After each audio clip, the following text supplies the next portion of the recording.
Om Namo Bhagavate Nrsimhaya. Namaste Jasya Bhava Vajranaka Vajradam Shrakanashananda Tamya Sagasam Swaha Mana Atmali Bhushta Om Sham. Okay.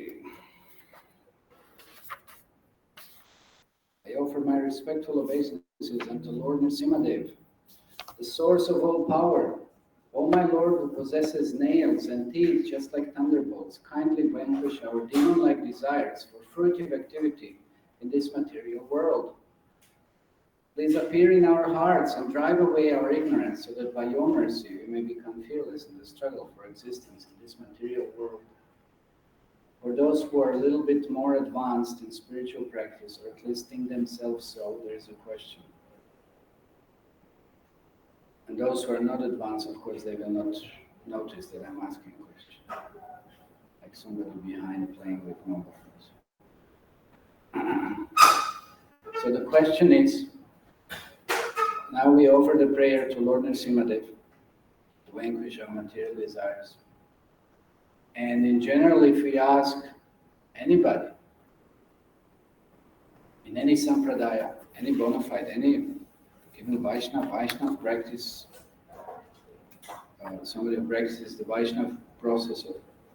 So if we ask them a question, and if you ask anybody a question practically, even in our process, the Vaishnava process, does the Lord Nrsimha have anything to do with the attainment of Krishna Prema? What do you think?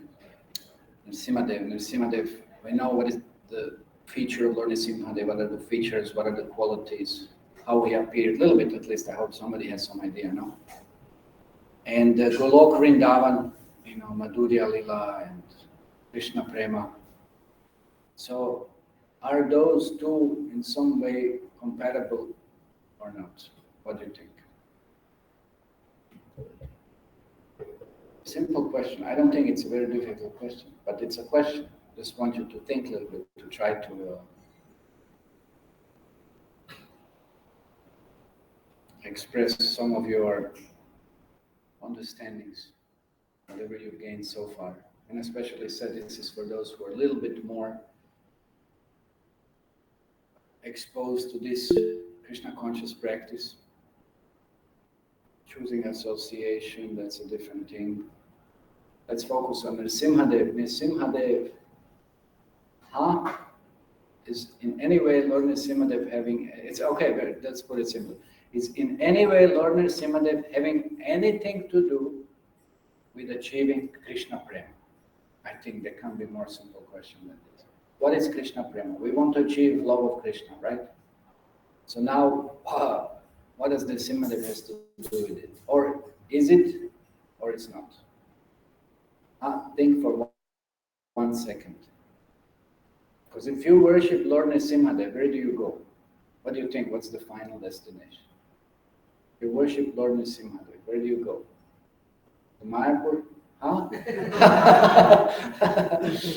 Where do you? Vaikuntha. Yes, that's true. You go to Vaikuntha. So now, if you say Krishna Prema, where are you supposed to go? Where are you supposed to end up? Golok Vrindavan. So let's say now here is also prayer to Lord Nrsimha that we just chanted it. So why do we pray to Lord Nrsimha? Why we don't just, chant the Hare Krishna Maha Mantra just as we started and that's it? So how is, or is it, Deepak? Sit here in front.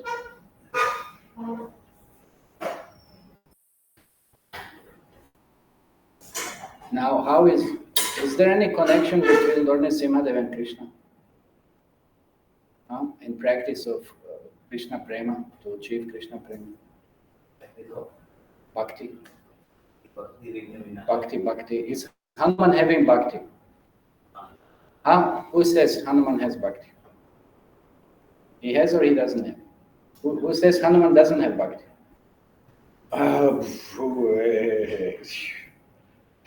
That's can't say this. We shouldn't even ask practically. Okay, and Radharani has Bhakti also? Yes? Is both Bhaktis are same? They are not the same. Both have Prema.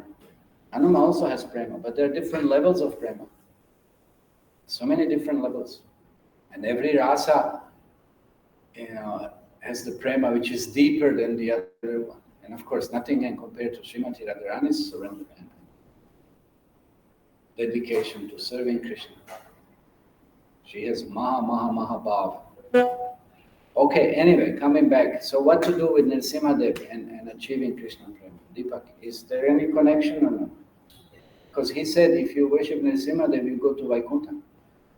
And we want to go to Golok Vrindavan. So is there any connection? Because we just chanted prayer, so I'm asking this question. So what do you think? You've been practicing how long? Yeah, just started. Okay. So now what is your opinion?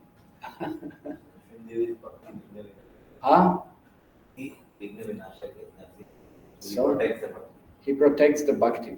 But what does this have to, bhakti has to do with Madhurya Prema? In Nrsimhadev it's in Aishwarya Bhav. And generally we said in any sampradaya, if you ask, they'll think, what is Nrsimhadev? Nrsimhadev is completely different bhav. Like we said, Hanuman is completely different bhav. Radharani, that's completely different bhav. That doesn't mix.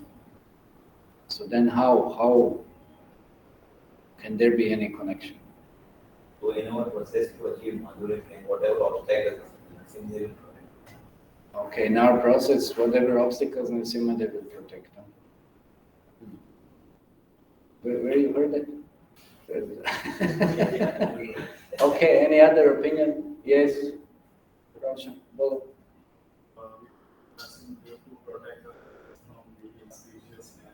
To protect us. That's more, what does this have to do with, Madhurya Bhav? To protect us, same. Has nothing to do with Madhurya Bhav. Okay, behind.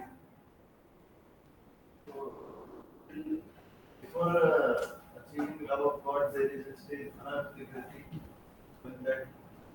Before achieving love of God, stage of Just before what you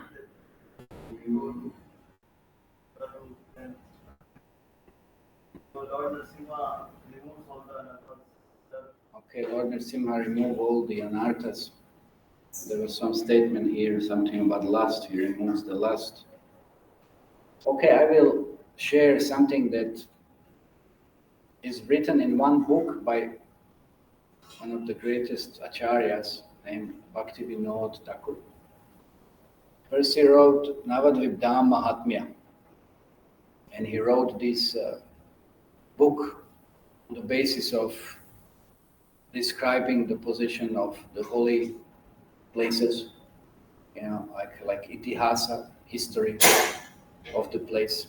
So he went to different places in Mayapur, Navadvip, and he described what had happened there. So there is one place called Nrsimha, where it is said that after killing Hiranyakashipu, Lord Nrsimhadev came and then he washed his hands there and he rested there. And the demigods came and they worshipped Lord Nrsimhadev. And they liked that place so much that they stayed there for long time. That's why it's called also Devapali, Nrsimhapali, Devapali. So this is the place where Lord Nrsimhadev stays. So this is what Bhaktivinoda Thakur describes in that book. He gives a little more details about it and so on. But then he visited, of course, those places many times again. And then he wrote another book. It's not a very big book, it's a short book. But there he describes his inner moods while visiting those places. So what does that mean, inner moods? That means inner, that bhav, that feeling that came when he came to those places. So when he came to the place of Lord Nrsimhadev, he said, wow, Nrsimhadev, this is amazing how he helps us achieving Krishna Prema. How does he help us achieving Krishna Prema? Yes, by praying to him, he removes those obstacles. He vanquishes, he just destroys, all the different obstacles on the path of bhakti. And he is leading us towards Krishna. So there is a connection. And generally nobody would think that there is a connection, but there is a connection. You see a whole morning program that we are doing. Mangalarati, Samsaradava, Nalalita Loka, we sing different prayers, glorifying the spiritual master, and then we chant Mahamantra, and then Nrsimhadev. Why are we chanting Lord Nrsimhadev? It's not just for protection, but it's to remove the obstacles, to achieve that prema, to chant the holy name in more pure way. It's all connected. We think there is no connection. Of course, then we have Tulsi Arati prayers, and then Shishashtaka. Everything is there to help us what? To help us with the main process. What is the main process? Hare Krishna, Krishna Krishna, Hare Hare, Hare Rama, Rama Rama, Hare. Of course, he explains this in a lot of details, how that connection is there. But there is that connection. So Nrsimhadev is helping us to reach Krishna. Nrsimhadev is helping us to reach Krishna. Because also one interesting thing in Srimad Bhagavatam, Matirna Krishna Paratos Atova.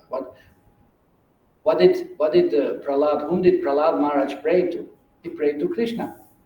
And who appeared? Nrsimhadev. Nrsimhadev. Anyway, that's a different discussion now. But the main thing is to understand everything has connection. That's why we have these prayers of Lord Nrsimhadev, and Prabhupada also introduced it. But I'm sure that you didn't hear about this, about Bhaktivinoda Thakur saying there is a direct link that Nrsimhadev will help us to achieve love of Krishna. So he had that ecstatic experience at that place, Nrsimhapali, and he noted it down in the other book, in the other writing that he presented to all of us. So that's why we also pray to Lord Nrsimhadev, kindly vanquish our demon-like material desires that are preventing us from advancing in spiritual life. Okay, so what did we discuss last time? Any points? Anybody remembers? What was the title of the chapter that we were discussing? Anybody knows this? It was just a week ago.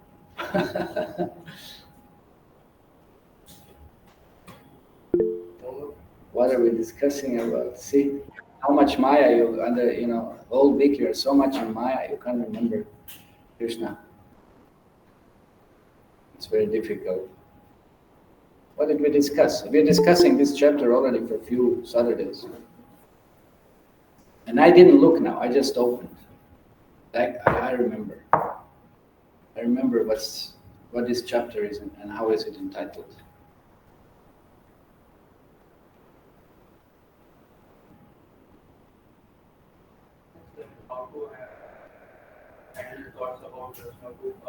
How to handle the heat of material desires and lust. Okay, yes. it is better to starve our senses to control it rather than to. It's better to starve the senses than to control it. It's rather than feeding it more like that. okay, to better to control the senses by starving rather than to feeding them and increasing the lust. But what's the title of the chapter last time? How is the chapter? Because that's very important. That summarizes the whole discussion that we had and we're gonna have. Overcoming what? Okay, last time, whatever.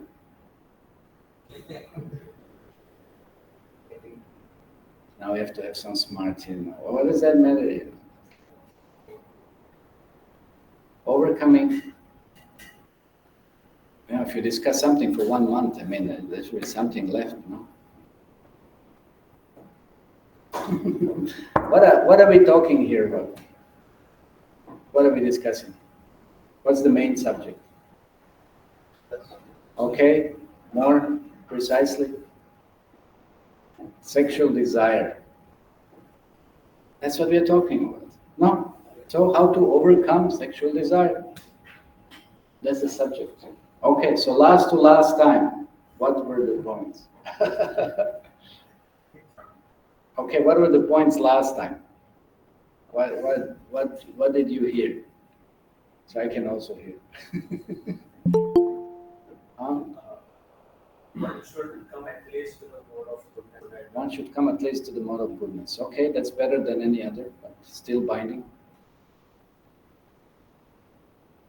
Okay, nobody wrote anything? Yes? Choosing associate is most important. Every day is the Okay, choosing association. I said that story, I've been talking about that even from position of almost prema, one can fall down. No? And how?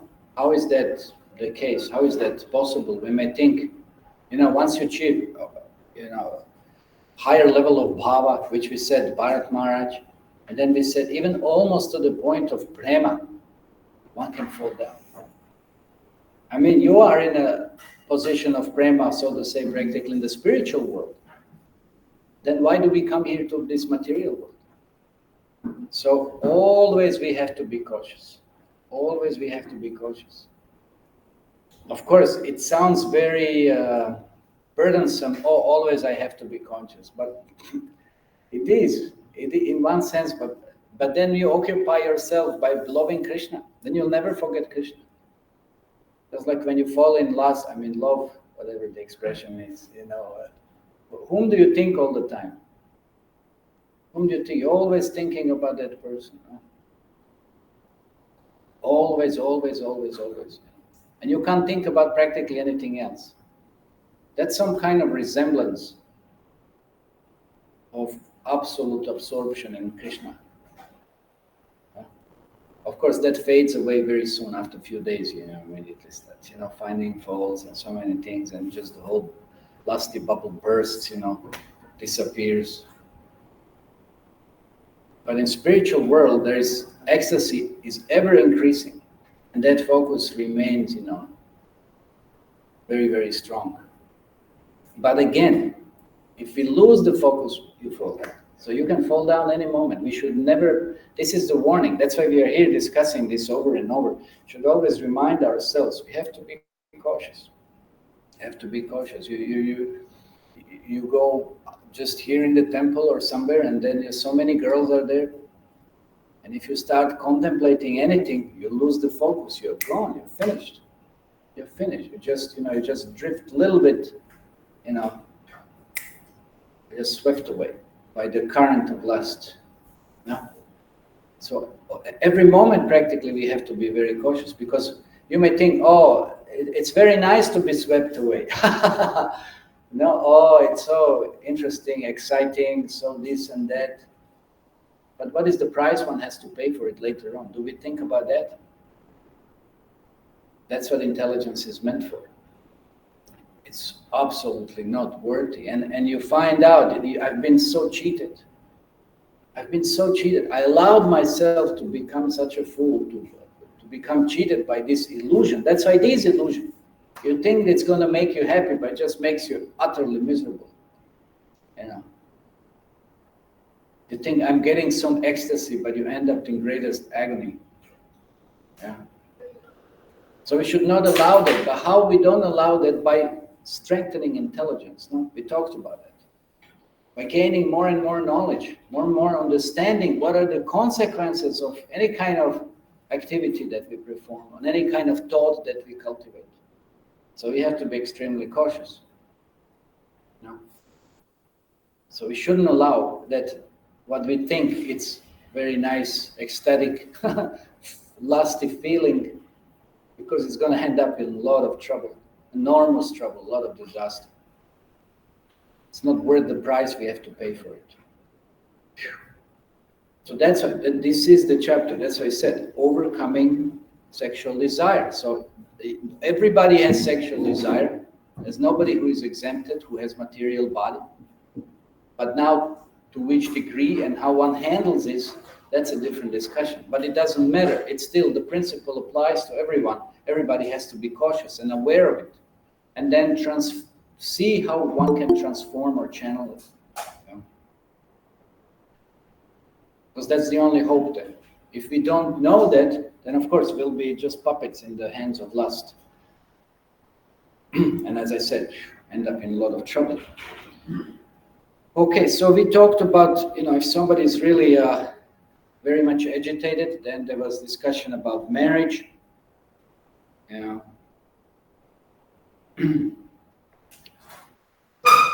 Prabhupada said, legal or illegal, you have to pay for it.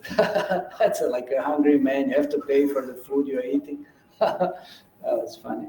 But, so that means legalize marriage or not.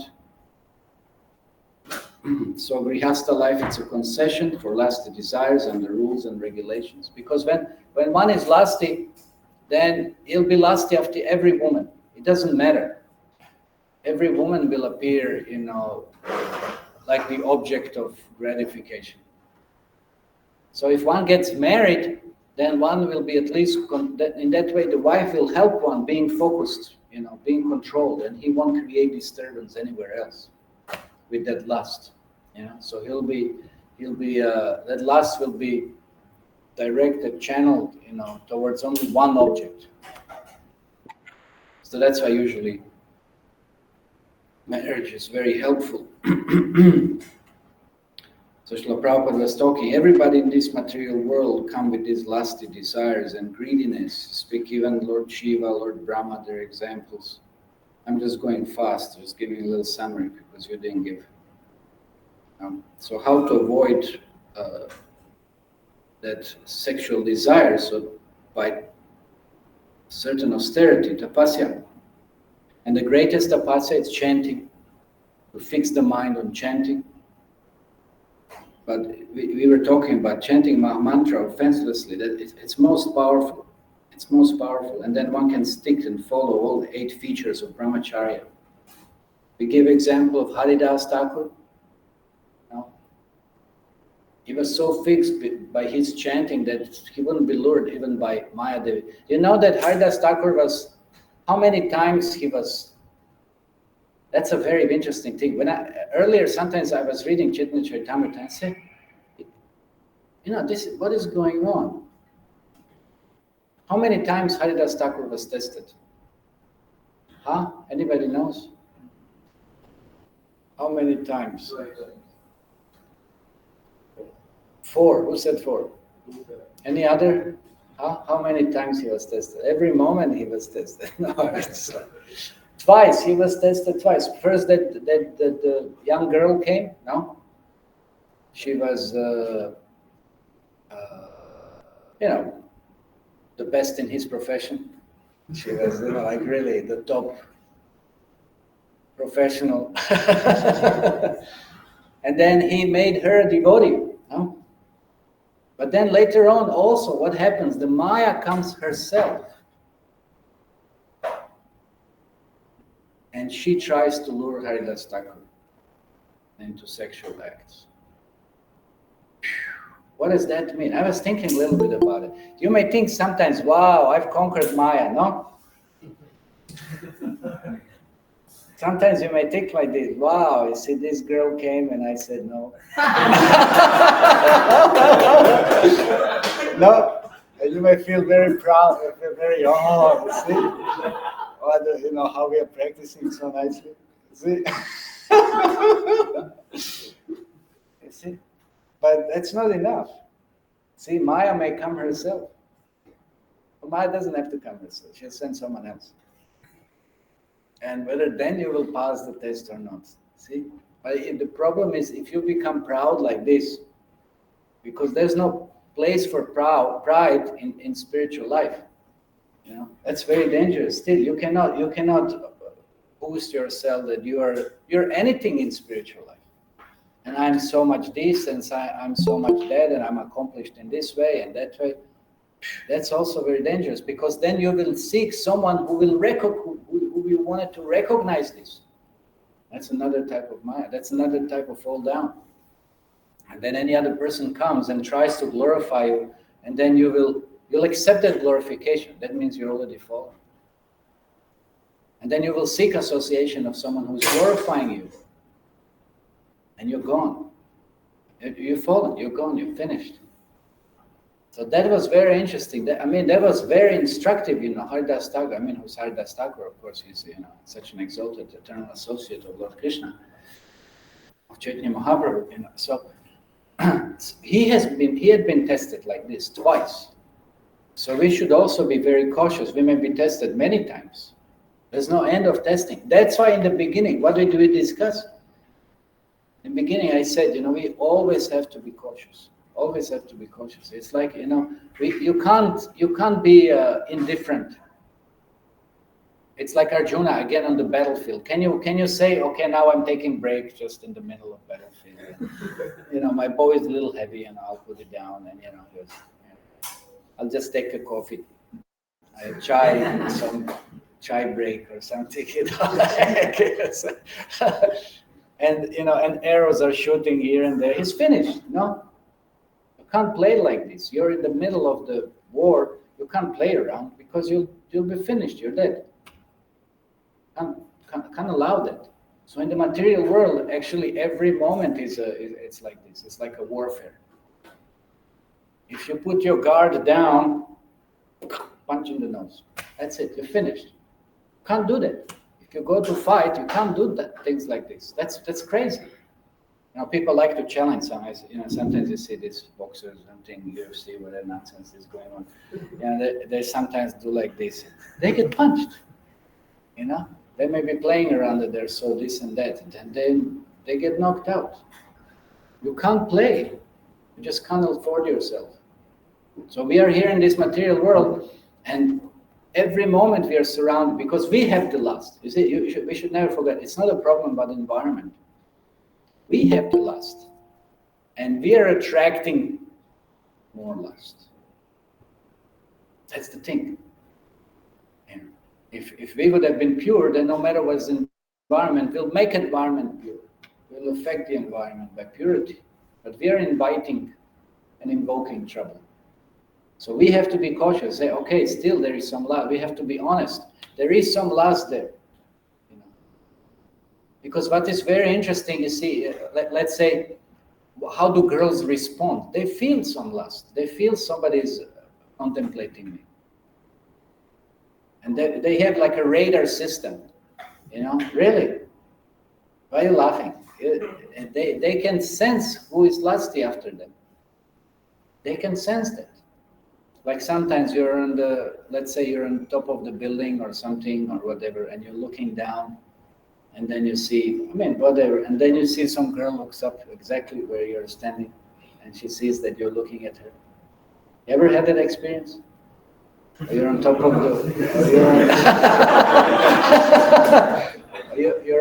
you're somewhere, whatever, and they just look, and then they see you're looking at them.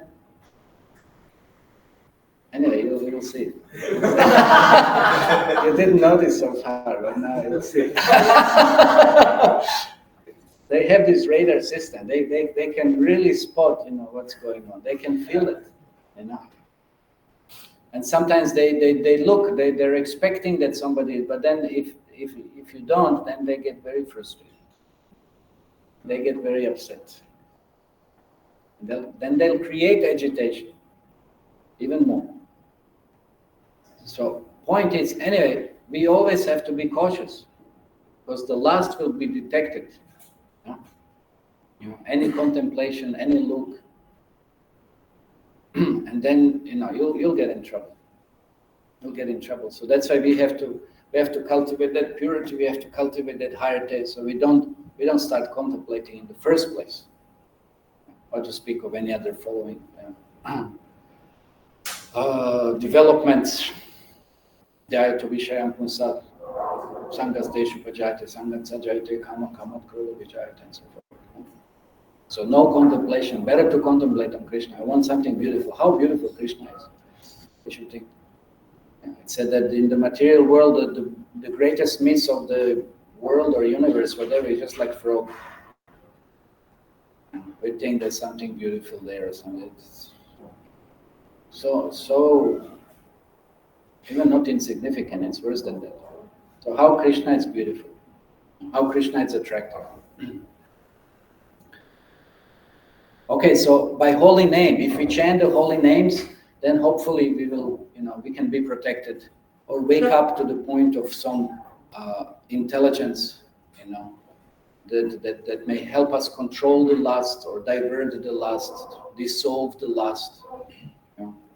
So that's what, anyway, we discussed that a little bit last time, the holy name. So chanting, hearing Srimad Bhagavatam. Okay, then we hear the stories, Yayati Pururava, Shaubari, who wasted their life. You see, we discussed their life. Everybody knows the story of Yayati, King Yayati? No? We should read Srimad Bhagavatam. Pururava, they were all great emperors. And they couldn't control their lust. Saubari Muni was great rishi.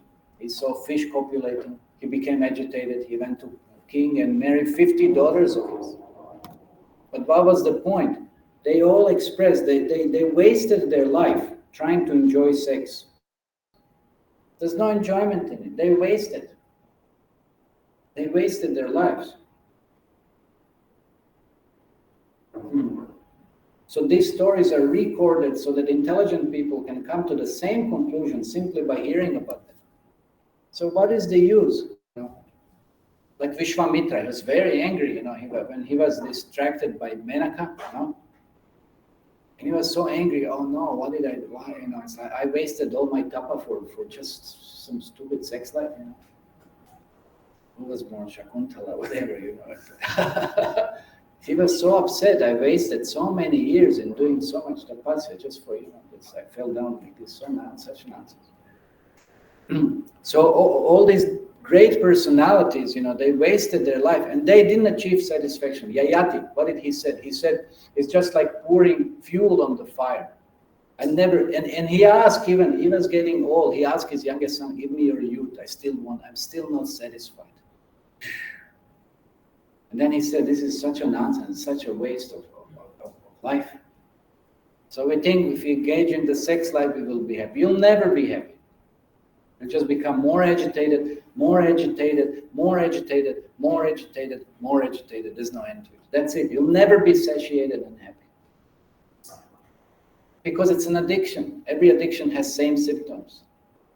So we should better stay away from addiction, just being mad, uncontrollably mad about the same activity and never be happy.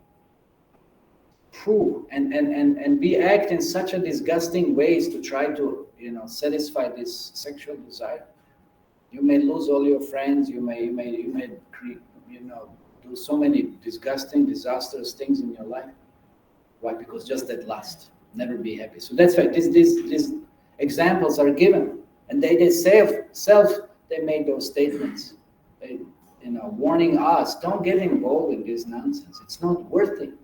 It's just not worth it.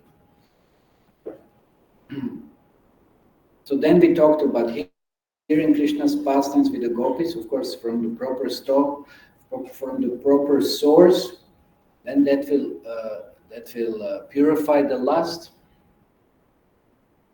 But first we have to understand who Krishna is and who gopis are. And they're not ordinary living beings. It's not the mundane, lusty affairs going on. So if we read Krishna book, and that will purify the lust. That's also very helpful. Okay, so let's continue now. I said, hearing accompanied by contemplation leads to realization. The real thing is to become totally disgusted with the thought of sex. But until we reach that stage, we have to carefully control the mind and body by intelligent understanding that sex is not in our interest. So we have to understand how disgusting thing the sex is, or the disgusting affair that is. Disgusting rubbing of the skin, disgusting fluids, disgusting, everything is disgusting actually. Although initially everything appears very, very attractive in the mind, but it's only in the mind. Everything in the mind appears very attractive because it's more subtle. But when it comes to the gross act, it's just so disgusting. It's just very, very disgusting, very, very contaminating, very tamasic. So why would one want to have anything to do with it? Why would one want to contaminate oneself like that? So disgusting thing. So, but still, it says that if one cannot come to that stage, understanding how disgusting that is, then we should understand that overall sex is not in our interest. What do you gain by some sex? Like nothing. You just maybe you think that you've relieved yourself from some burden of pressure, of that urge, that is there. But no, you've created more urge and more pressure. That's the trick with it. Yeah. Just like we talked about scratching, no? We talked about itching. No?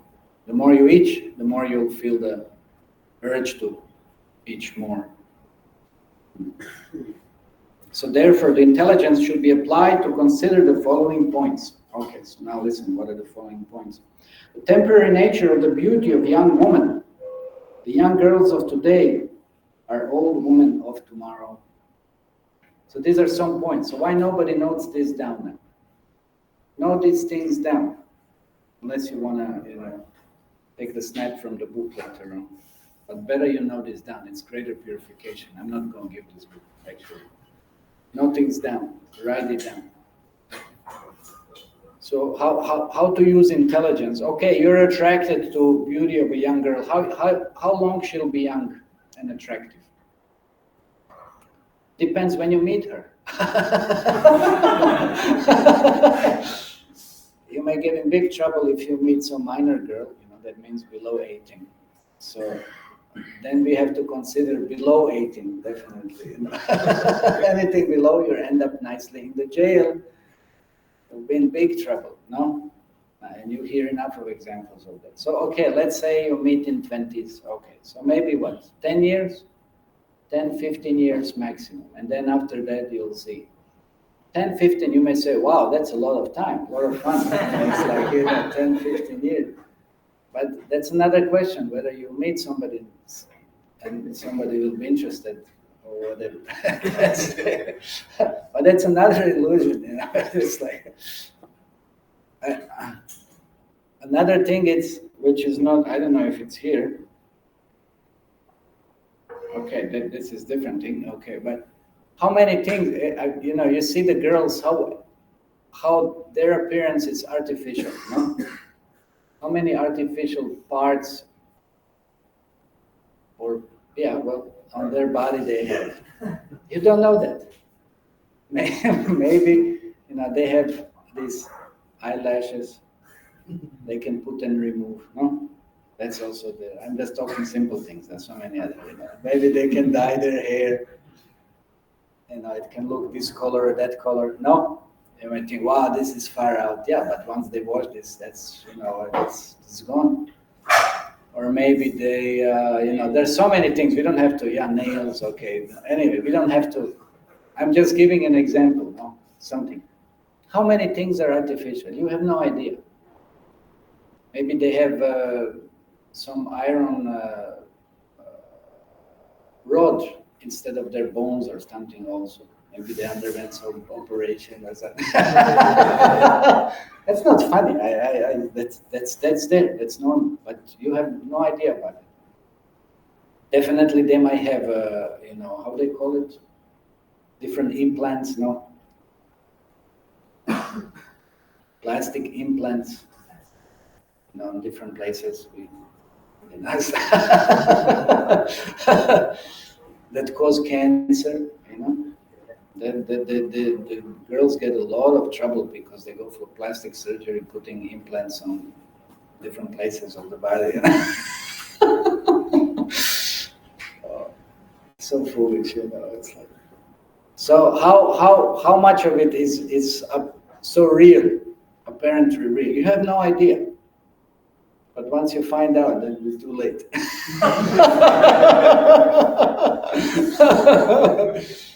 I mean, you talk about what? You want to talk about perfume? That's completely, it's some dead animal or something. Perfumes are mostly not vegetarians.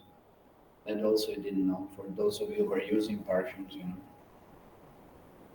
And especially when they put perfume now in the summer, when they don't bathe, on the sweaty body, and they put perfume. My God, it's like so stinging.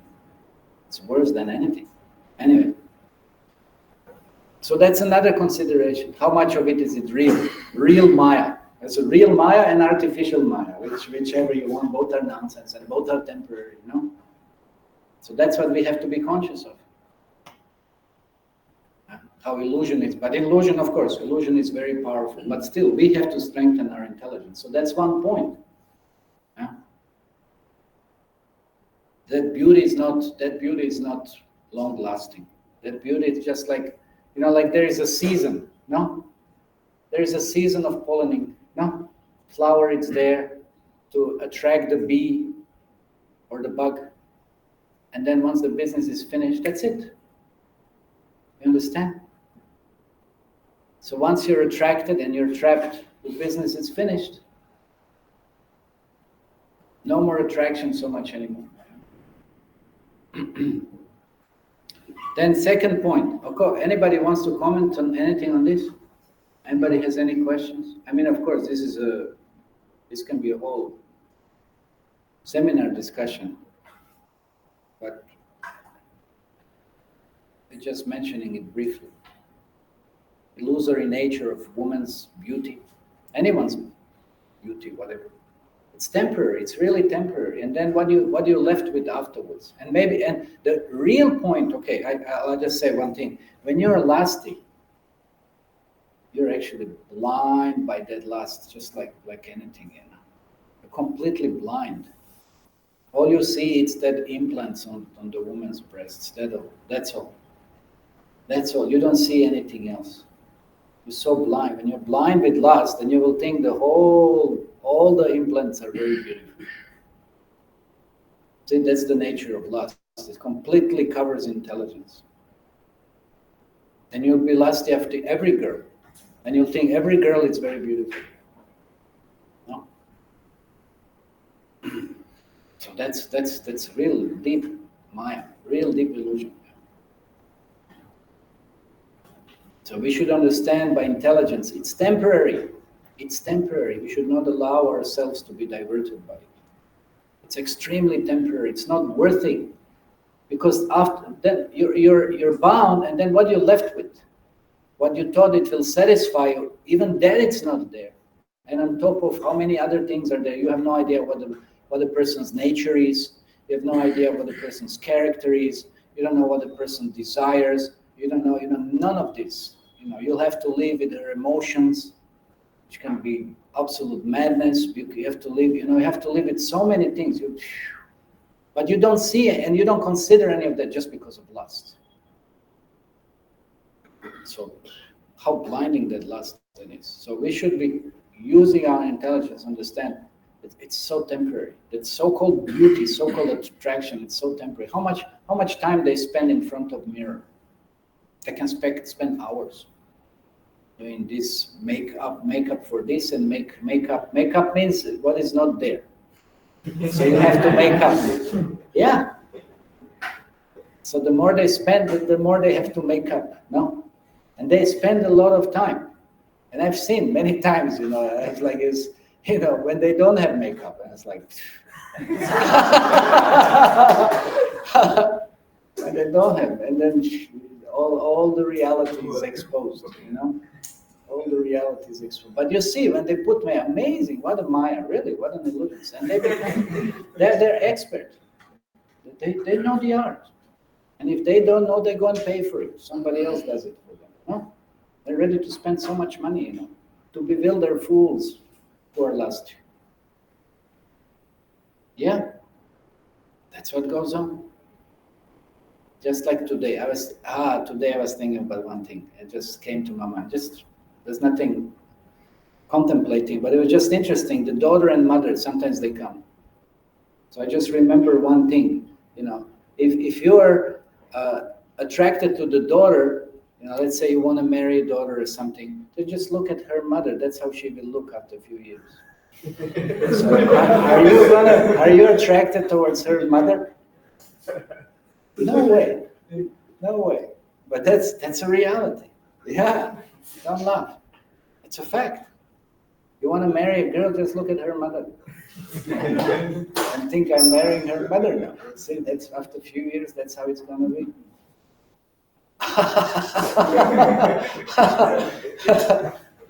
So one should be conscious of these points. Okay, that's actually one point. Okay, let's go fast. Should we stop here? What? No. We don't have time now. See, there's another class after 5 minutes. So I just want to ask for questions. Maybe we should discuss some questions. Any questions on this? Because there's so many good points afterwards. Yes. Bolo. In one of the lectures on Srimad Bhagavatam, named as the Forest of Material Enjoyment. Okay. So there, Prabhuji, you asked the audience that what is the substance by presence we find the things sometimes attractive or sometimes not. So my question to you is this: what is the substance? What is the substance of what? By presence, sometimes we find the thing attractive and sometimes not. What is that? There is no substance in any there is no substance in illusion at all. Substance, it's only impression in the mind. Yeah. There's no substance in reality. It's just our concoction or our speculation that there is a substance. Just like mirage or something. Substance exists in the spiritual world. So we have some impressions of the spiritual world. We have some impression, the soul longs for substance because it knows the substance. But in the material world, there is no substance. But we understand there has to be perfect beauty. We understand there has to be perfect love. We understand there has to be perfect justice. We understand there has to be perfect harmony. We understand there has to be any perfect other principle, but we don't find it anywhere. So that means there has to be, that was one of the arguments of one of the great philosophers in Europe. He said that it's a pure understanding that there has to be a source where these things are found in its absolute, purity. So that's not there in the material world. So we are looking for that. Our soul longs, it's eternal, it looks for eternity, but in material, everything is temporary. Our soul looks for absolute knowledge, but everything is relative knowledge. We just were listening today.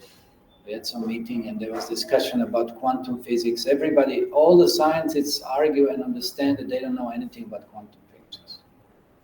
And they always just discuss about it, what it is. They're compared to any layman who is using mobile, but it doesn't know how it functions.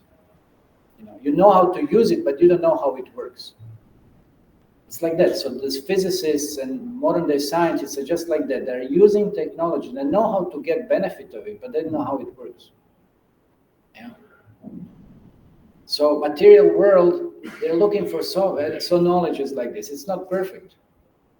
So then they are looking for happiness. Where is happiness?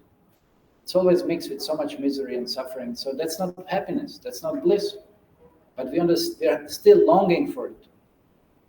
So the material world, it's a forest of illusion because we are looking for substance, but there is no substance.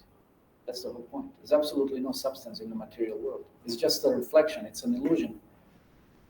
That's why we should use our intelligence and stop chasing that mirage. And just stop, because by chasing mirage, you're getting deeper into Maya. That's the point. So don't go deeper. At least stop somewhere, reflect, see what else can be done, that you don't get deeper into trouble. Okay? Yes? Prabhuji, what is the difference between Anukaran and Anushan? Imitation and following the rules? Like almost same. It's not same. Imitating something means you're not qualified. You cannot imitate. And imitating means you don't understand the essence behind it. There's no question of imitation. You should do something with full knowledge and understanding. Okay? Then you'll get a benefit. Then you'll get proper results. Otherwise, just commit maybe even offenses and fall down. Okay? Yes? There's one verse by Brahmacharya. Okay. Okay. So what's the point? So at that stage also of Acharya, how can he think of such things? Desires can come because they're previous impression. That doesn't mean you have to identify with them. It doesn't mean that it's like, there was one sannyasi, he approached Prabhupada, he said, Prabhupada, I had that dream of my wife or something, and sometimes I think about it. So what should I think about this? And Prabhupada said, yeah, I also sometimes think about my wife. What does that mean? Does it mean it's contemplation? No, the thought comes. That's it. Doesn't mean that you contemplate the thought. You entertain the thought. No, the thought comes and the thought goes. You don't entertain. Apuryamana machala pratishtam samudra maha pravishanti. It's just like ocean, rivers enter in the ocean. Does it matter to the ocean? No, it's just they come and who cares? You don't contemplate it. So many thoughts, they just come and you let them go. You don't entertain them. You don't identify with that. That's it. Because mind is an element which absorbs impressions. That's it. That's its function. You may sometimes be exposed to some negative impressions, but that doesn't mean that you have to identify with them. No? And maybe that impression may appear, but you just ignore it. That's it. You don't contemplate about it. That's what we should learn. So when Yamunacharya says, any thought of sex life, I spit and discuss. Yeah, impression had come. Doesn't mean that you have to identify with it. No. Let impression come and just spit at the thought. And just go ahead. Don't contemplate. Leave it behind, just like you leave the toilet after doing what you have to do. You don't contemplate. That's it. Okay. Yes. You came late. How can you ask a question? You have no idea what we discussed. Are any Matajis waiting outside? No? Are you sure? Yeah, check it. Yeah. So, just like we see many examples from the scriptures also. Huh? How many? 3. Okay, when fourth one come, let me know. Okay, fast. Just like we see many examples from the scriptures, for example, Brahma got attracted to his daughter, and also Jamila, and other examples in the Shastras. That many people. So that's why I discussed in the beginning. Any moment we can fall down. We should always be cautious. Many stalwart devotees got attracted and they got fallen down. So that's why if you're not Krishna conscious, Maya will appeal very nicely. You always have to be Krishna conscious. Make yourself busy with Krishna consciousness. There's no problem. Just make yourself busy with Krishna consciousness. You get some mission, you get some service, you get something, and you can be incredibly busy. There's no end of service, there's no end of depth one can go in even one single type of service. But we choose to be lazy, and then what happens? You get distracted by Maya. That's the problem. Even when we are conscious, we try to. Even when you are conscious that such thoughts will come or whatever, but then you'll spit at the thought. That's expected. Okay, what is the question? So the question is, how much percentage is our endeavors actually matters? Because there are many, we are Percentage, you want percentage. How much profit you want? There is also a factor of mercy.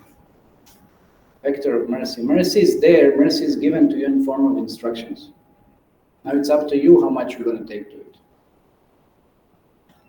That's it. It's about how much you can't. Krishna has given everything. How much you're going to take to it. That's up to you. And every moment you have a choice. That's our free will. Krishna's not interfered in it. Every moment you have a choice. You want that girl or you want Krishna. And you might think it's easier to get the girl. Yeah, but it's more difficult to get rid of her. What about that?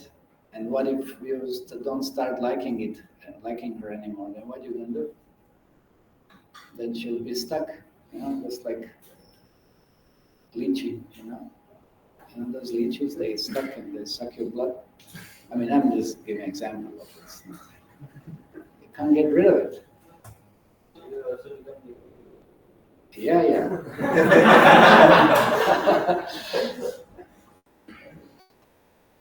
Very nice devotion. Family life, deep dark well. Welcome. Let's see how much devotion you will have afterwards. It's not a good idea. That's why we have to learn. That's why these examples are given. You were late. We already quoted examples. Yayati, Pururava, Somari Muni, so many. They had so much grihastha life and sex life and everything, and they're disgusted. They wasted their lives. So how many more examples do we need?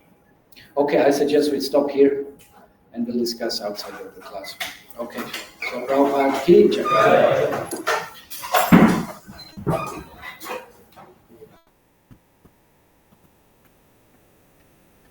Wow.